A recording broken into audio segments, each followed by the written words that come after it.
like me, you probably have a sense when we come to baptism Sundays that there's something bigger happening here than just what you're seeing. You feel it a bit, don't you?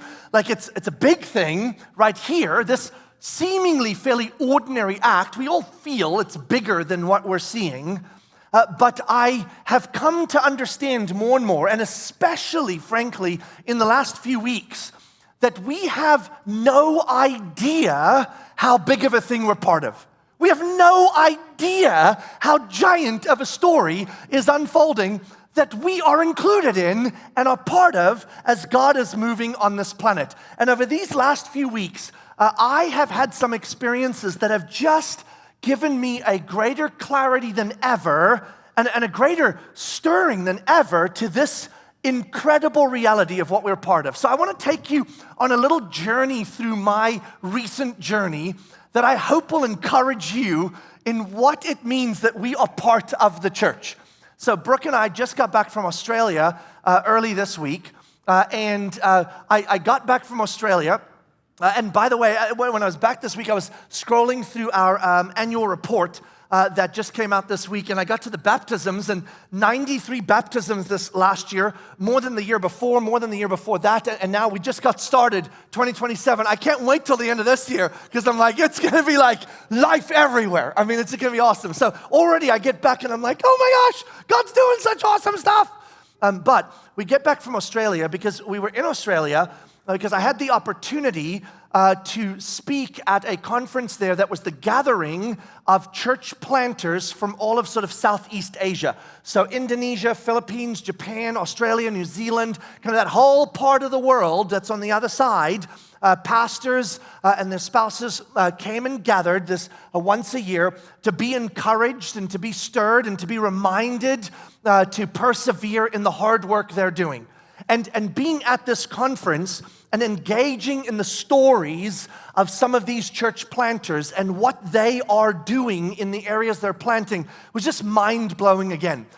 We know that we face some hostility because we follow Jesus in our culture and we're a church. But I'm telling you, man, as you well know, there are places in the world that hostility is a whole different ballgame. And some of these pastors in some of the areas they're planting, every move they make, they have to be conscious of, because there is underground churches and complicated spaces, and I'm getting to chat with these guys and go, oh my gosh, like ministry's really, really complicated and hard where you're at. And just being a part of that, and then also churches in Australia, which Australia, frankly, is just Florida, is all it is. I mean, other than a slightly different accent, we're on the Gold Coast, and there's a wet and wild there, and tourism, and I'm like, oh my gosh, I'm back in Florida. The weather's the same. The people are the same. It's a beach town. And so you got churches planted there that look just like the churches we do, and the context is the same.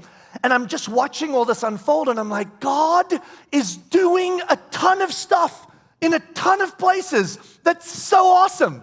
It's just this simple clarity that we all know. You know that. I know that. I'm not telling you something like, what? He is? But it was such a good reminder, because I think that so often we hear about what's going on in the world, our little world in the U.S. and around the world, and it all just feels so dark and difficult, and everything's falling apart, and it's horrible. And I'm here, and I'm like, God's doing a lot of cool stuff. Where? Everywhere, man. He's everywhere. It's incredible. And so that kind of started this like just curiosity of like, wow, what are we part of? And then this story started unfolding. So the church where the conference took place, it's called Liberty Church. And the pastor of that church, Adam Ramsey, is a dear friend of mine. And he's in a pastoral cohort that I'm in that meets twice a year for 3 days, where we just encourage each other. And he flies out from Australia to join us in that cohort. So over the last 2.5 years, I've gotten to know him really, really well. But I've never been out to Australia to see the church that he pastors. Heard about it, wrestled with him through evolutions of it, but to show up on the ground and be there was incredible.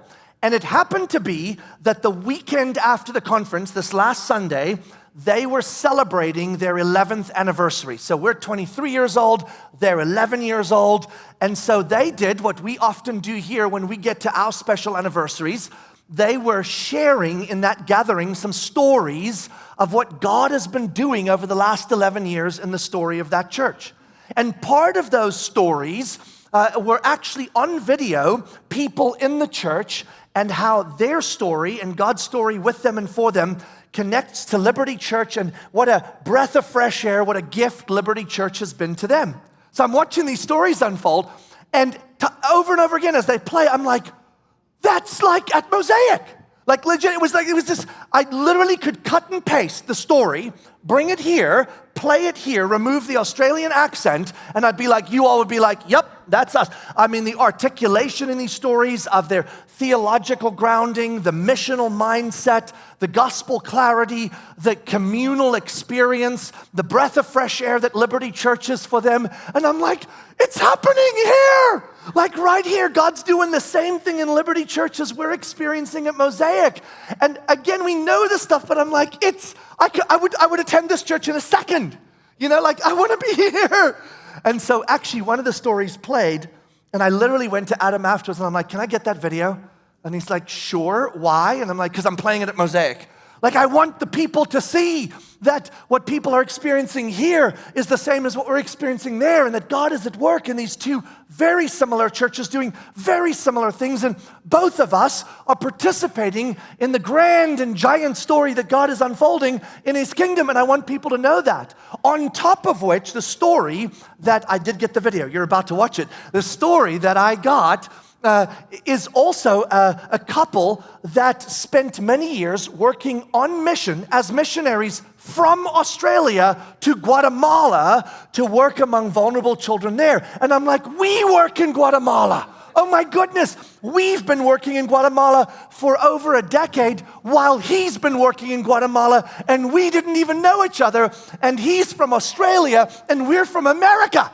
And I'm like, God is so cool. He's working everywhere in all sorts of ways. You gotta hear the story. So I'm gonna play the video for you, but remember that the lens through which you're watching this video is just that God is at work all over the world, and there are places just like this, churches just like this, doing incredible things that are a breath of fresh air for their people too.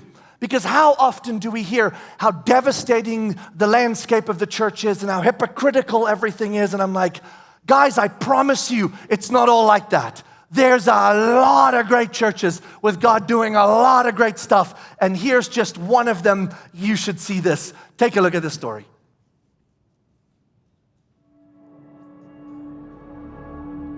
But this young man was an assassin, but he became a child of God.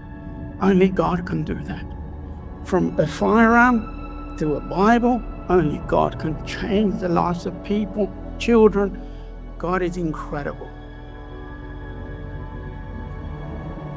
My name's David Green, and this is my wife Monica, and we've been coming here for at least 3 blessed years to Liberty. At the age of 18, when I finished my high school, God called me to the ministry. I had a very big urge to go, and I went overseas to become a bilingual pastor. Once we finished, we did finish Bible college.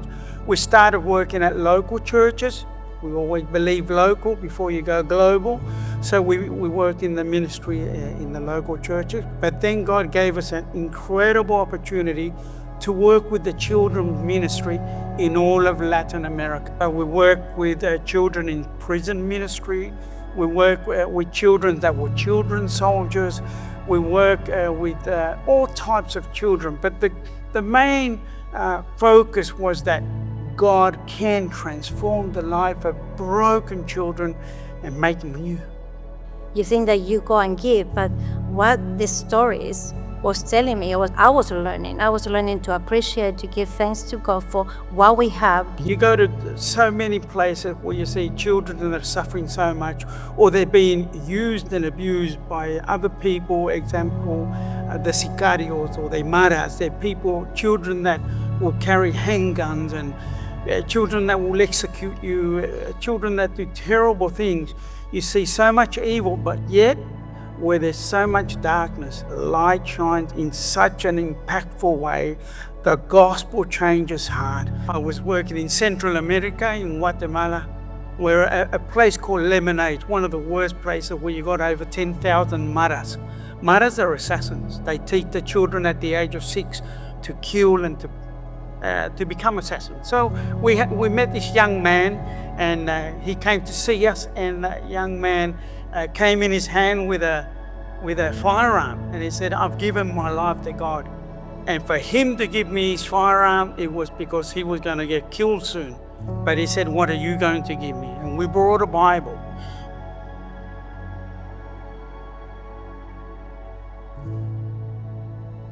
You see transformation.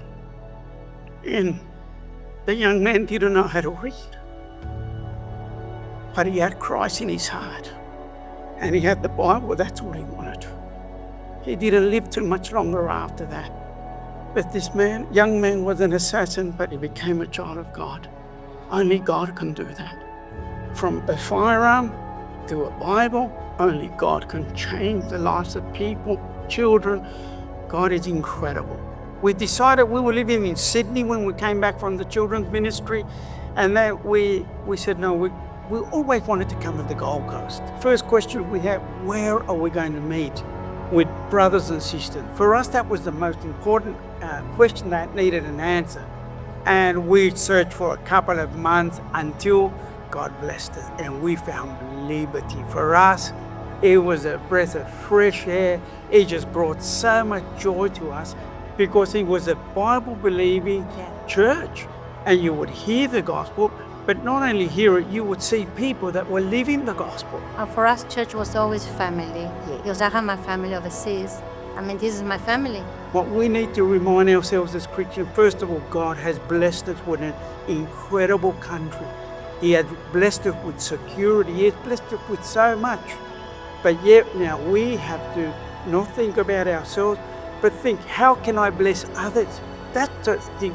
It's not about us. It's how can I be a blessing to other people? How do we do it? Service. That's the magical word. We serve because we have a gracious heart. We're thankful to God. When we come to a church that gives us the opportunity to serve, do it. One of the greatest privileges we've had with my wife is to serve the Lord, and we do it out of love. We meet our friends, and we go to GC, and we love them, we care for them, as Christ does for us, we do for others. I think that's very, very important. We've been praying so long for such a gem of a church. God has given it to us. The least we could do is just say, thank you, Lord. Let me be a blessing to others. He's bringing them to us. Why not? Let's do what who we have, our neighbors and everyone else. Get the gospel to them. God will do the rest. I just got to do my part, that's all. Isn't that incredible? And guys, that's not at Mosaic. That's at Liberty Church in Australia. And everything that you heard there, if you call Mosaic home, should sound very familiar to you. Go to your neighbors, share the gospel. God's got this. We want to see the world change. We need community. This is our family. I mean, I'm like, oh my goodness, that's incredible. And God is at work in incredible ways. And then on that same Sunday, we were at the service, and Ray Ortland was doing the message there. Some of you will know the name Ray Ortland. He's one of those great giants of the faith in our cultural context. Tim Keller, Ray Ortland, John Piper, all these guys, they're in that stage of life, and some of them, like Tim, has headed home already. But they're just people we've looked to for a long time who are faithful voices in the gospel-central biblical community. And Ray and Jenny, his wife, were part of the conference, so he was one of the speakers, and I got to speak with him, and we got to know them a little bit. And then Sunday comes, and Ray is preaching. And as he's preaching this service, he's saying some things, and God is just blowing my mind again on what we get to be part of, what it means that we are the church. And so Ray started out, and he just reminded us that this world boasts a lot and makes big promises, doesn't it? Promises lots of things. If you pursue these things, you will have life, but it delivers poorly. In fact, it delivers terribly, and what it often does is just breaks hearts. But the God we serve and the community He has established called the church and his promises. He makes big promises too, but he doesn't deliver. He over-delivers. We always say around here, God, best way you can just say, if we're talking about God, just say more. More what? Just more everything. Everything he says, it's more. Everything you think you're going to get, it's more. Everything he is just more. It's always better. And Ray started there. And then he traveled through this journey and he started sharing things. And one of the things he shared was about a pastor. And the pastor's name, this is how unknown he is Reverend Winthrop Robinson. Ever heard that name? If you have, it's not this person. This is a little pastor who for decades pastored a little church somewhere in America in the Midwest. I don't even know where. That's how little we know about him. And Ray has a picture of this reverend in the front of his day planner. Ray still uses a paper day planner, which I was like, what? That's incredible. He writes stuff in it, and there's not on a phone, and there's no AI. And I say that with great awe, not like embarrassment. I'm like, wow, can you imagine? But in front of that day planner, he has a picture of this person, and he shared about this reverend. And he said, you all don't know who this is, and this reverend never did anything in our cultural context that we would consider significant in the kingdom of God, shaped and changed things. Here's Ray Ortland, who's almost the opposite. And he said, but you know what? You know who this guy is? So Ray's wife, Jenny, she encountered that church many, many, many decades ago, and she came to know Jesus because of that pastor. And he's sharing the story, and he's like, and she's sitting right there, and he's like, this doesn't happen without that reverend. And she is not who she is, and I am not who I am, and our story is not what our story is. And in the big world, it seems like he's lived an ordinary life, a life that hasn't been significant and done significant things. But I keep his picture in my book because without him, none of this happens. And I'm sitting there and I'm thinking to myself, oh my gosh, I have a story like this too. So my wife, Brooke, she grew up in a home in America, in suburbia, in the Washington, D.C. area in Northern Virginia. She lived in a middle to upper middle class American home. They probably went to church for a Christmas or an Easter here and there. She went to Sunday school here and there, but sporadic. And then after a while, that just faded. And so she didn't grow up in the church at all. And she was in middle school and high school right here in America and never heard the gospel. Never had anybody share the gospel with her. So she didn't know Jesus at all. So she heads off to UVA, and she starts as a freshman at UVA. And she's chasing biology and pre-med, and she wants to be a neurosurgeon because that's what drives her. You just you pick the best thing and you go do it. And she's living her life in all the pursuits that the world promises and all the insecurities that come with that. And at some point that year, some person knocks on her door, and they're part of this little organization called Campus Crusade for Christ, now Cru.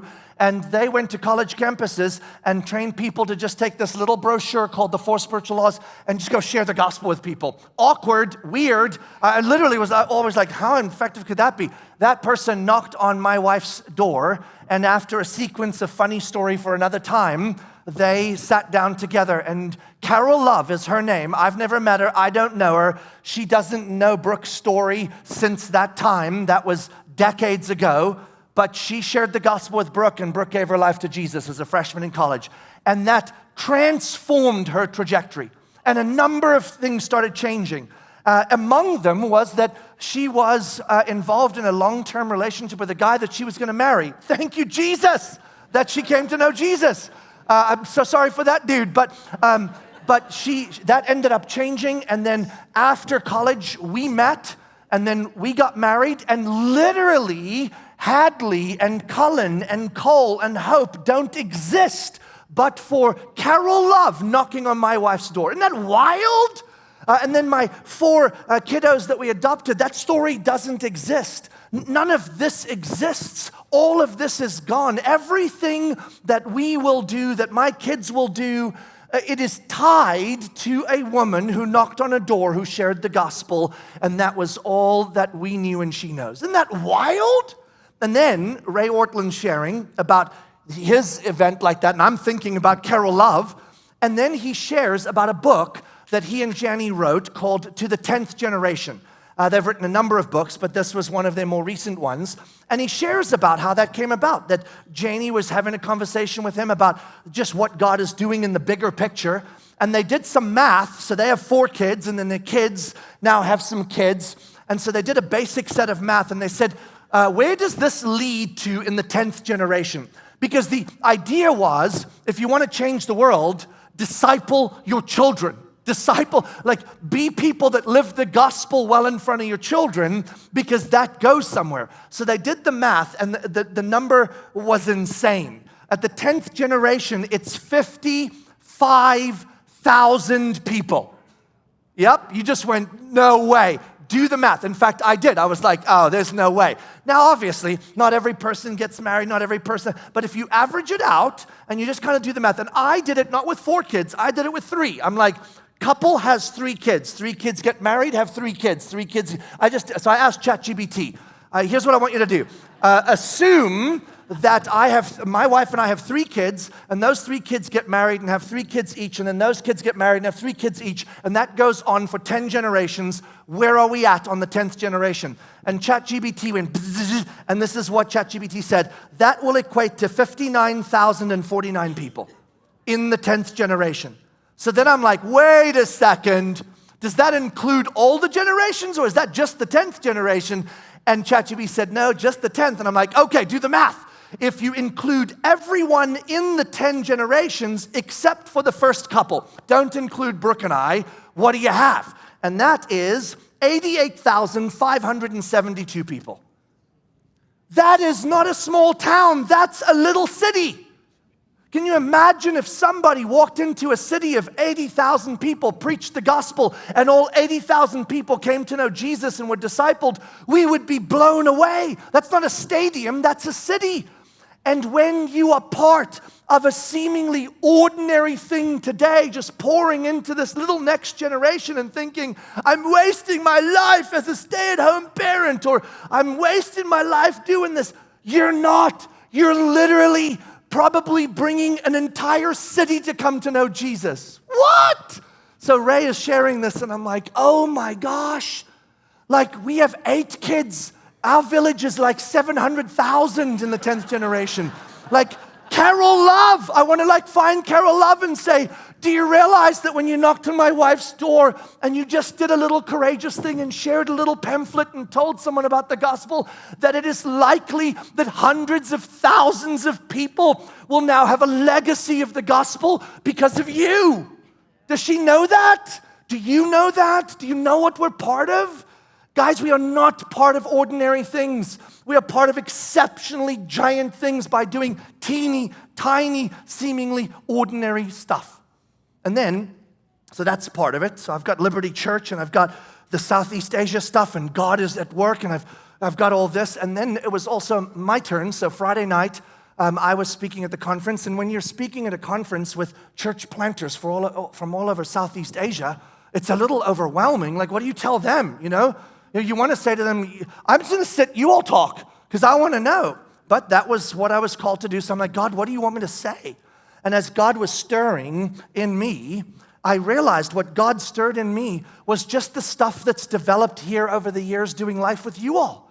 That the reality of what we're part of, what the church is, what it means that we are the church, that when it's overwhelming to do the work of church planting and sustain the ministry, and it doesn't seem to be going super well, and you've got a teeny tiny little church and it's not financially viable, how do you endure? How do you sustain? How do you keep going?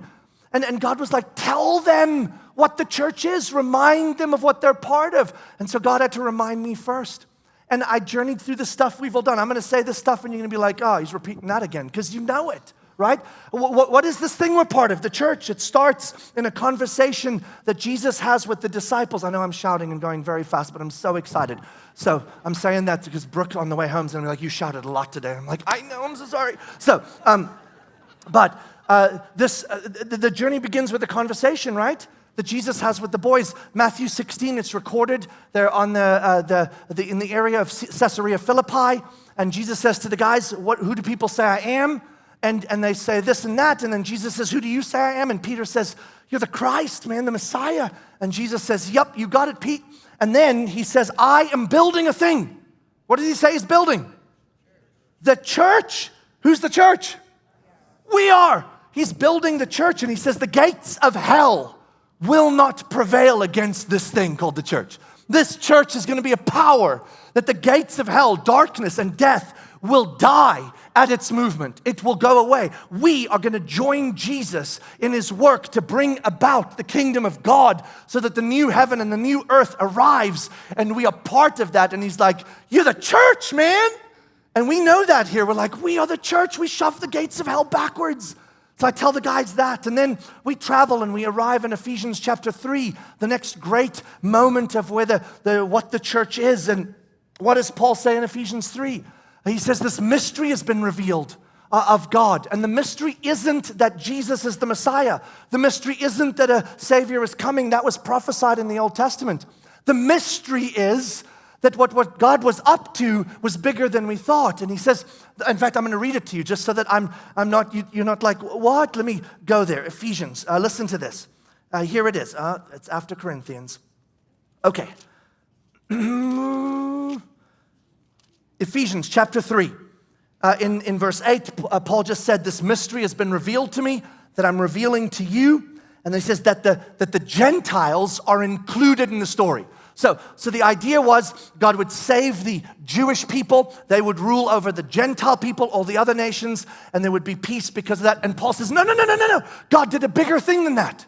He's taken the Gentiles, all the nations, and he's included them as children and inheritors of his kingdom along with the Israelites. And we are now one people under Christ. Wow! And Paul's like, this is mind-blowing.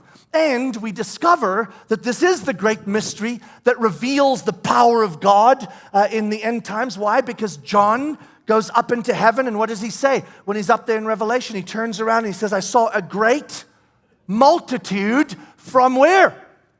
Every tribe, tongue, and nation. What John was saying is, everyone's represented here. Every nation's included. Every ethnicity. Every tongue. He's done it. He has reconciled a humanity to themselves under him that were hostile and should never have been reconciled. He has reconciled the irreconcilable. That's the great mystery. And then what does he say? Here it is. In Ephesians chapter 3. So, that through the church, who's the church? We are the manifold wisdom of God might now be made known to the rulers and authorities in heavenly places. Guys, we are the cosmic sermon that God is preaching about his manifold wisdom and power. You all know that. We've said that here.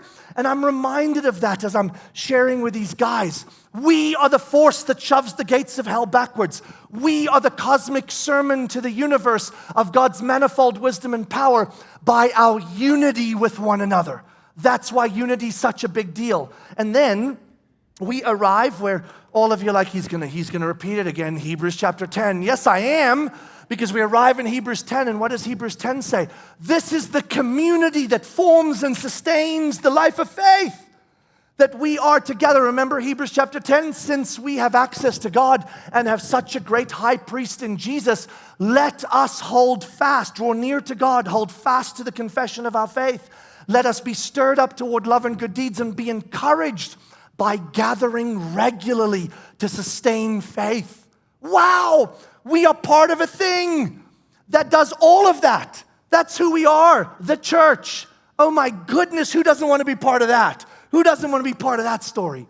And as I'm sharing this, I start realizing, even there, what God began to show me is, hey, listen, every church, small, medium, large, all of it, we're all part of the same story. And by definition, the very nature of being the church, here locally, Little Mosaic Church, we are included in what's happening in Southeast Asia. We are included in what's happening in Europe. We are included in what's happening in Africa. We are included in what's happening in Latin America because the church is a global force and we're a part of it. And what we do here is part of that, but we are included. We can say, oh my gosh, you have no idea what's happening in Southeast Asia. I'm part of that just by being the church. Wow.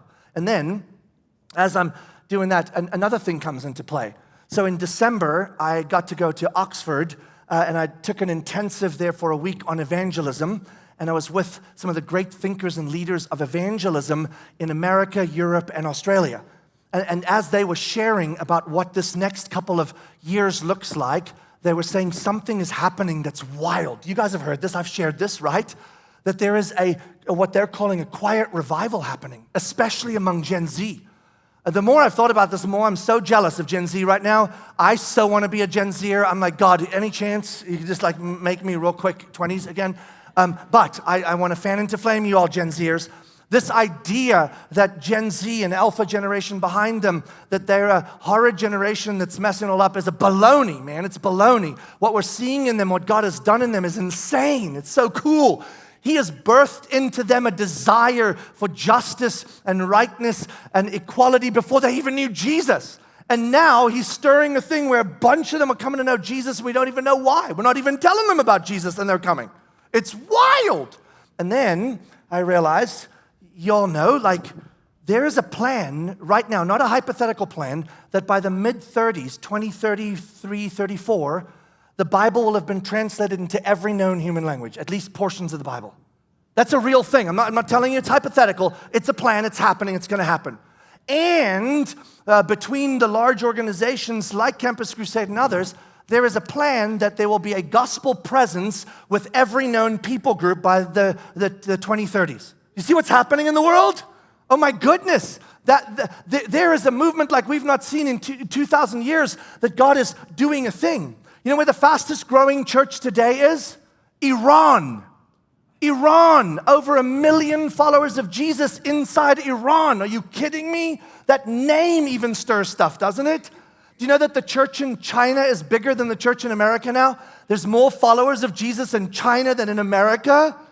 Y'all thought it was dark. Oh, it's dark, but in that darkness, our God is not nervous. Our God is not losing. Our God is not struggling. Our God is not wondering. Our God has no rival. He has no rival. And he is doing exactly what he said he would always do. He is just doing his will, and he will bring about the new kingdom, whether you like it or not. And I just kind of looked at this, and I'm like, oh my goodness.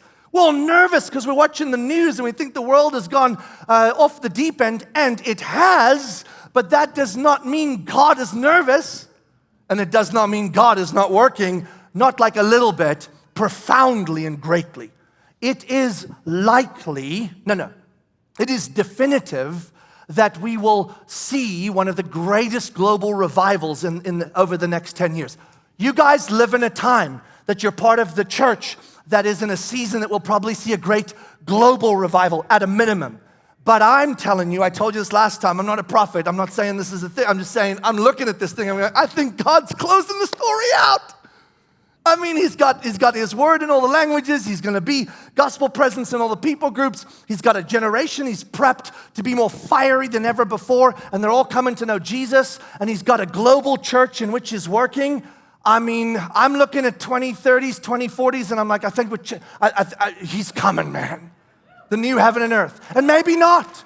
But at a minimum, there's a great revival coming, and I want in on that. And so I'm looking at all of this, and I'm like, y'all, do you know what we're part of? Don't be discouraged. Don't walk around mopey because it seems like the darkness is winning. It's not. Our God is on the move through his church, and we are part of it.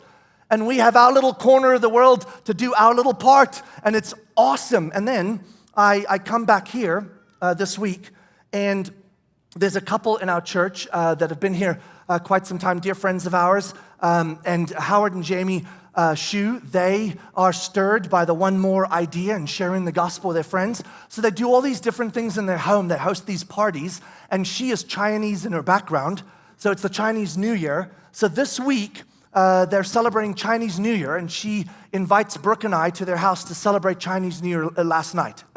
Friday night. I don't know, this weekend. And so what Jamie does, and her husband, they bring into their home a mix of people, some of their friends from church and followers of Jesus, and some people that don't know Jesus that are part of their larger circle. And they're like, we're celebrating Chinese New Year. And then they bring all the food and stuff out, and then Jamie gets up in the middle of the thing, everyone's there, and she has her piece of paper, and she just runs through how all the symbols in Chinese New Year actually demonstrate the beauty of Jesus and the gospel, and she shares the gospel with the room and begs the people that don't know Jesus to come to know Jesus. And you would say, oh my gosh, it's awkward, and they're all sitting there, and maybe it is, and maybe it's not, but the beauty is she does it, and I'm standing back there, and I'm like, it's Carol Love. Like, I'm like, oh my gosh, she's doing the thing. And these people don't even know that she's just released the gospel into their space. And what did Paul say in Romans? I am not ashamed of the gospel of Jesus Christ because it is the power unto salvation. She didn't have to do anything. She just released that powerful thing. I said to her, you just dropped like a hand grenade and they don't even know it. And now you're going to walk away and that thing's going to erode darkness, death, and bondage in them and slowly consume them with life. And they're going to come to know Jesus and they can't help it because the gospel's power. I mean, like, what? And then again, I was standing there, I'm like, we're part of that. We're part of that. We do the simplest, most ordinary things, and suddenly we're part of giant, extraordinary things, and we already are just by nature of this. And then on Friday, this week, Brooke and I leave for Israel. And you're like, oh my gosh, seriously? I'm like, yes, we're not going to Israel because we're going to go take some tour. I've never been to Israel, so I've been saving Israel to go with the right teacher and the right group to understand all its depths, and then God's sense of humor. He's like, no, you're going to go to Israel for mission. I'm like, okay, so what a joy. We get to go to Israel for mission. Here's why. There's a couple in our church, Ali and Jennifer. They've been here, again, well over a decade, dear friends. And they have been working with Bethlehem Bible College over the years in work with vulnerable people in Israel and the reconciliation of people. Here's what they do. So they work with vulnerable children on both the Israeli and Palestinian side, and they work at caring for children on both sides. And then they take Palestinians who come to know Jesus, and they take Israelis who come to know Jesus, and they get them in a room to see if they can reconcile. Y'all, this is crazy, because the Israeli family have loved ones that have lost their lives because of the Palestinian side, and the Palestinians have loved ones that have lost their lives because of the Israeli side, and you get them in a room and you say, because you know Jesus, we're going to overcome that, is insane. It's impossible. It doesn't happen. And they're doing it. And when I heard about this a few years ago, I'm like, oh, we want in. I want in on that. So Friday we leave. And Brooke and I are going to travel with Ali and Jennifer, and we're going to go to all the homes that this is happening in. We're going to meet all the people doing it. We're going to go visit the vulnerable children. They're caring about it on the Palestinian side, on the Israeli side. We're going to be all over the place. It's going to be wild and crazy because it defies what the world is trying to do. Love one, hate the other. There's a villain and there's a victim. Man, listen, it's planet death. Are you kidding me? We're all villains and we're all victims. It's wild. And our call as gospel carriers is to go out into the world and to care and love and engage with who? Everyone. Our friends, our enemies, our neighbors, our whatever. And we are to do that. And so this Friday, God's like, off to Israel we go to go do reconciliation work to show people that the gospel is bigger than what the world says and how the world says we should behave. And I'm just staring at that going, oh my gosh. So I look at all of this, and this was all stirring me. So I texted the team before I came back here, and I'm like, hey guys, so sorry, but we're not doing 2 Timothy when I get back, because there's way too much stirring in me. And I just had this deep sense that I wanted to encourage you all, and that I wanted to exhort you all. I want to do both. Encouragement, to infuse courage. Exhortation, I looked it up. To urge, advise, caution, very importantly, and admonish urgently. I can't even read my own handwriting. That's how excited I was when I was writing it. So I want to do both. And they said it's Baptism Sunday. You can do whatever you want. I'm like, yes! So let me encourage you. Let me encourage you. You and I, we are Carol Love. We are Carol Love. All God's asking us to do is nothing big. Don't need stadiums. Don't need to write giant books. Don't need to be big voices. Find someone in your circle this week, tell them about Jesus, and you are suddenly part of a giant city that is developing over 10 generations that you may be part of shaping. I mean, come on. Carol Love, here we go. So get out there, tell someone about Jesus, and don't worry about how it goes, because it's none of your business. Just do it so you can be part of something crazy and cool and supernatural and unbelievable, and let God do what he does. We are all Carol Love.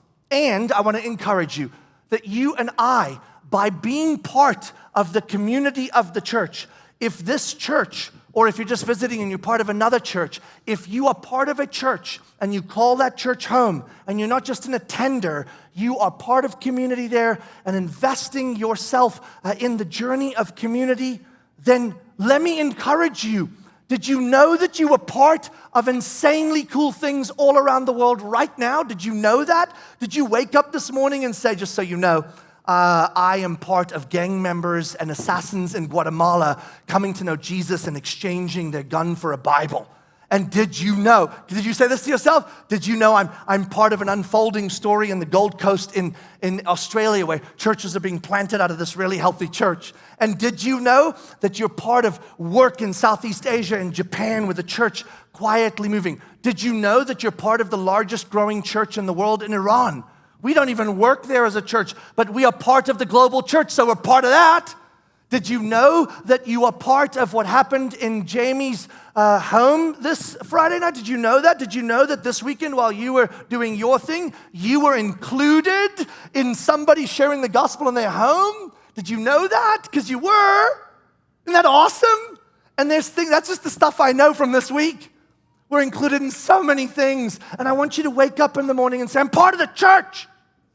The church of Jesus Christ, the thing that storms the gates of hell, the thing that gathers to sustain faith, and the thing that preaches the cosmic sermon to the world about God's power and manifold wisdom. And man, how cool is that? I told the guys on Friday at the conference, who doesn't want to be part of that? Who doesn't want to wake up in the morning and say, yeah, bring on CNN, bring on Fox News, bring on whatever. Show me how terrible the world is. Don't care.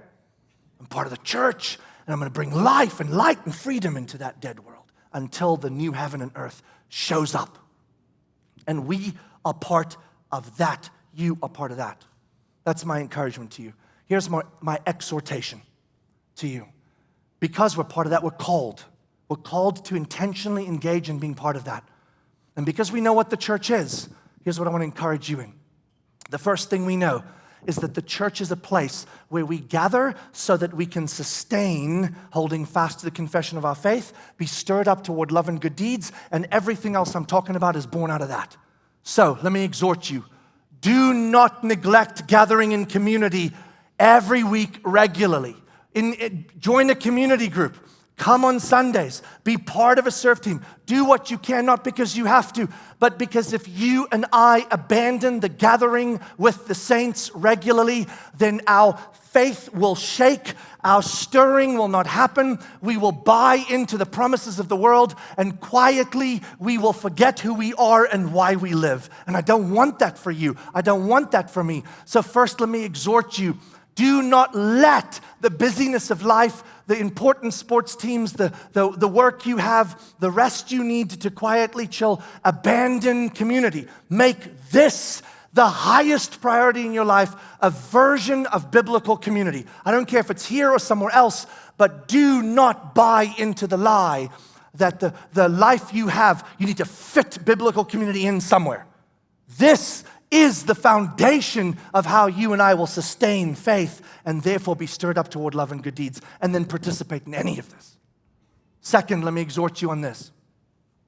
This thing we're part of, it is the cosmic sermon to the universe and to the world of God's manifold wisdom and power, and that cosmic sermon is realized through our unity in Christ.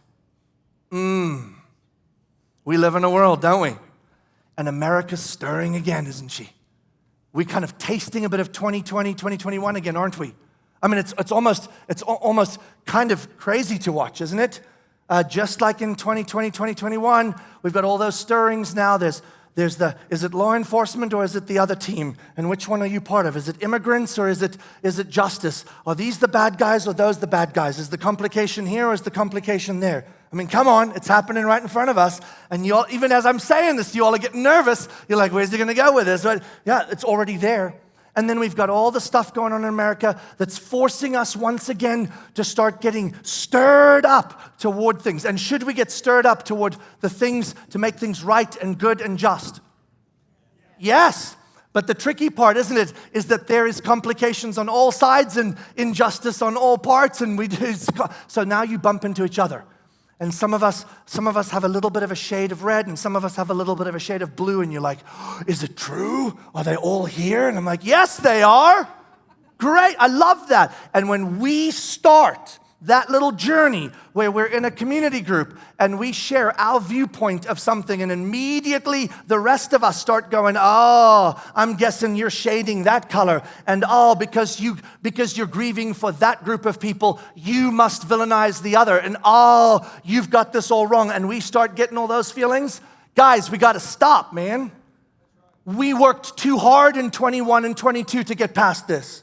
We all lost our heads in 20 and 21 as followers of Jesus and made Jesus secondary to other things. And we will not do that again here. Because if we do, we will cease being the cosmic sermon. And we are the church, for crying out loud. Man, it's complicated, I get it. And man, it's hard, I get it. But let's engage in conversation with each other and wrestle through the lenses through which we're looking. Because I know all of us, when we follow Jesus and we have a gospel centrality, we're trying together to figure out how we can be best at loving who? All of them. Jesus, yes, for sure. But all of the parties. I care greatly about justice and the men and women that step in front and stand in the gap for me. And I care greatly about immigrants. And I care greatly about people in hard places. What do I care about? All of it. And I want to engage in the best possible way as community in not buying into our culture's demand that we have a villain and we have a victim, and you pick one and then you hate all the people that pick the other. Don't do it. Don't do it. And you're going to feel it. You can be watching the news, doing the stream, and you're going to start feeling it, and pay attention when you feel it here, the hostility toward others, and you start villainizing other friends here or other people that look a little differently than you, think a little differently than you. We are abandoning the cosmic sermon, and we will not do it. And so I exhort you, gather regularly, and I exhort you, be unified under Christ. We have one monarch, one king, one leader, one hope. And every other human is just a guy trying to figure it out, or a woman trying to figure it out, and we're trying to figure it out with them. And sometimes they suck at it, and sometimes they don't as much. But basically, we're all in the same boat. Our king is on the move, and we follow him. And we do what he calls us to do. So I exhort you, fight for the unity that the gospel demands from us, and don't let the world tell you otherwise. And then, my final exhortation, the most important one of all. You want to put your hands on the gates of hell and shove darkness backwards? This isn't the only way to do it, but it's the fastest and easiest way to do it. Tell someone about Jesus. Today, this week, workplace, social networks, I don't care. Find people that you're not even sure if they do or don't, and just tell them about Jesus. You got nothing to lose. And if we're in a revival, then this is the season where we should tell people about Jesus, because they're going to come to know him, and you may as well participate. And if he happens to be closing out this story, man, tell people about Jesus. What fun that we get to live in this season on planet Earth, and we have nothing to lose but just tell people about Jesus. So I want you, I want us to be a church that takes urgently and seriously the beautiful invitation we have to join God as he brings about life in people by sharing the gospel with them, and let him do with the gospel as he sees fit. Gather regularly. Preach the cosmic sermon by making Jesus our unity and letting everything else be secondary, and tell people about Jesus, because this is the time we live in, and for such a time as this, we are part of a global church doing incredible things. So let me say it one more time. Our God is not struggling. Our God is not losing. Our God is not nervous. Our God is not trying to figure out how to overcome what seems to be a darkness reigning. Our God is reigning. He has no rival. He's doing his will, and he's invited you and I to be part of it, and we are the stinking church, man. And that is a powerful thing, and I want in, and I want you in. And so we're going to take these next few months, years, and decades, if it even lasts that long, and we are going to go put our hands on the gates of hell with Jesus, and we're going to shove backwards until the world knows nothing but life, light, and freedom. And I promise you this, at some point, as the church shoves with Jesus, The new heaven and the new earth will arrive, and all things will be made new, and we will celebrate together that we got to be part of a supernatural, impossible, crazy, cosmic sermon where life overcame death because we were the church, and he decided it to be so. Woo! I'm so excited. Let's pray. God, you are unbelievable, and the fact that we get to be part of a thing like this is unbelievable. And I'm just so grateful that we got to just catch a glimpse over these last few months of what you're doing around the world, and to know that whenever we feel the weight of, oh my gosh, it's all slipping away, that we are reminded today that you are not trying to win. You are not strong enough to win. You are just sovereign, period. And nothing rivals you. Nothing stands in the way of your will. No darkness, no death, not hell itself. All of it is just a nothing to your sovereign power to realize what you've promised. And that you've included us in that story is mind-blowing. What an honor. So God, would you, by your Spirit, rise up in us, stir us, move us, equip us, give us the courage we need, the zeal we need to be able to step into this dark world and bring light and life and kindness and beauty, and help us to honor one another instead of villainizing one another, and help us to be careful with one another, to be a cosmic sermon shoving the gates of hell backwards while we gather regularly to stir one another up toward love and good deeds for your glory and for the privilege of being part of your church. Make it so, we pray, O King of Kings, in Jesus' name, amen.